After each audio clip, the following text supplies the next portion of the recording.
या देवी सर्वभूतेषु मातृरूपेण संस्थिता नमस्तस्यै नमस्तस्यै नमस्तस्यै नमो नमः।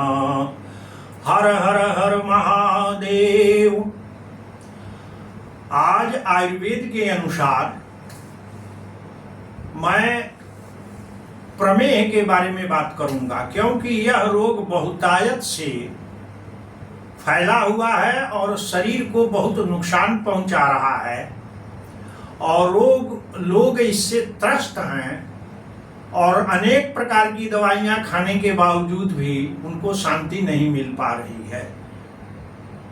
अतः अपने द्वारा अनुभूत औषधि मैं बता रहा हूं आपको प्रमेह के लिए।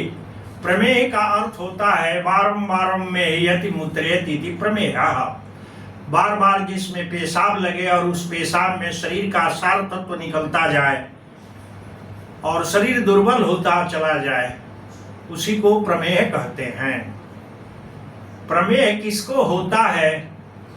आयुर्वेद में लिखा है आस्या सुखम स्वप्न सुखम दधीनी ग्राम्य उदकानुपरसाः पयांसी नवान्न पानम गुड़वैकृतम च प्रमेह हेतु कफकृच्च सर्वम। आयुर्वेद के मतानुसार बैठे रहना, बढ़िया बढ़िया अच्छे पदार्थों को खाना, नया अन्न गुड़ पान का विशेष सेवन करना, जांगल पक्षियों का सेवन करना और शरीर से कोई मूवमेंट या कार्य नहीं करना, यह भी प्रमेह का बहुत बड़ा कारण होता है। परंतु आज के जमाने में भोजन इत्यादि की सुविधा अधिक होने से किसी को प्रमेह नहीं हो रहा है। प्रमेह का सबसे बड़ा कारण है अकर्मण्यता। कोई शारीरिक श्रम नहीं कर रहा है, लेकिन उससे भी ज्यादा आदमी को स्ट्रेस, अंग्रेजी में जो स्ट्रेस कहते हैं, चिंता के वजह से यह प्रमेह और बीपी तमाम तरह के अन्यान्य रोग शरीर में होकर के शरीर को कमजोर कर दे रहे हैं। और उस प्रमेह की चिकित्सा आयुर्वेद में अच्छी है, परंतु आदमी उसको ध्यान से करता नहीं। मैं अपना अनुभव बता रहा हूं। आयुर्वेद में एक औषधि है जिसको अमृता कहते हैं, गुरुची नाम है जिसका, गुरुची, जो कोविड में तमाम लोगों के प्राणों की रक्षा की। तो उसके बारे में लिखा है, तो बहुत बड़ा है लेकिन 4 लाइन बता रहा हूं। गुड़ची कटुका तिक्ता स्वादुपाका रसायनी संग्राहिणी कषायोष्णा लघ्वी बल्याग्नि दीपनी दोषत्रयाम त्रिडदाह मेह काशाश्च पांडुताम। इस तरह के अन्य तमाम रोगों में यह प्रयोग में आती है। गुड़ची सामान्यतया सब लोग जानते हैं और आयुर्वेद में गुरुची से तमाम औषधियां भी बनती हैं। एक आसो भी बनता है जिसका नाम है अमृतारिष्ट। इसका नाम अमृता है। प्रत्येक व्यक्ति को अपने घर में इसको लगाना चाहिए।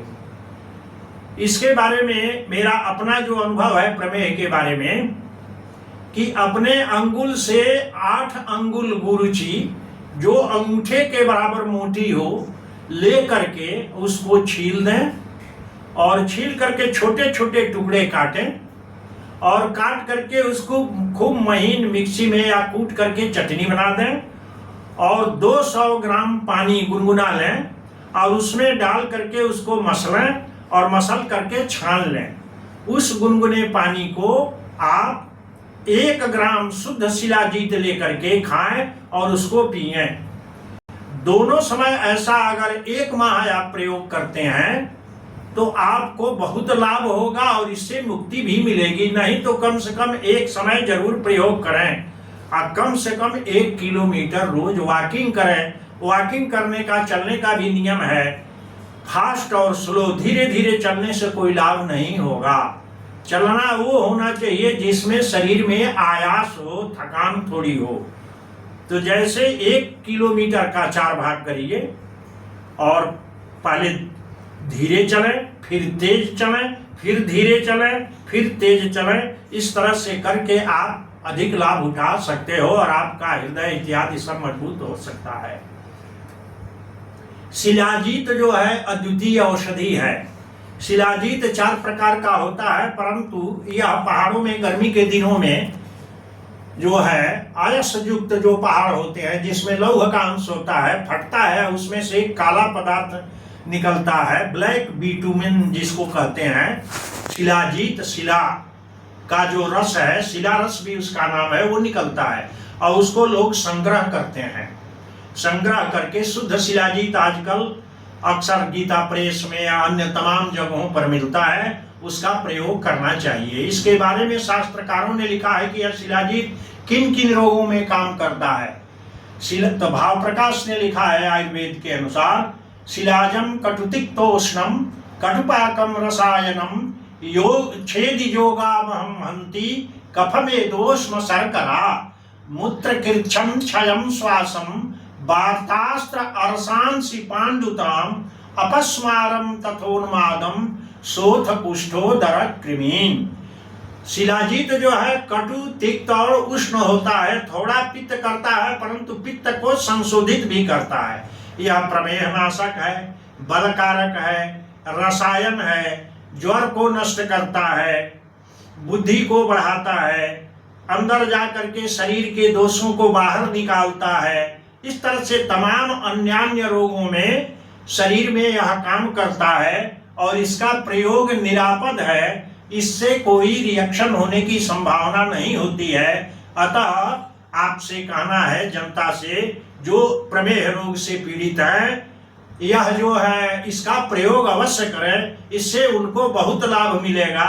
शरीर में जो खुजलाहट होती है, जो फोड़े फुंसियां निकलते हैं, वह भी जो है उनको ये सब शांत कर देगा, क्योंकि रक्त शोधक भी शिलाजीत और गुड़ची दोनों माने जाते हैं। इसलिए आपके कल्याण के लिए अपना अनुभूत प्रयोग जो है हमने बताया, इसको फॉलो करें और आप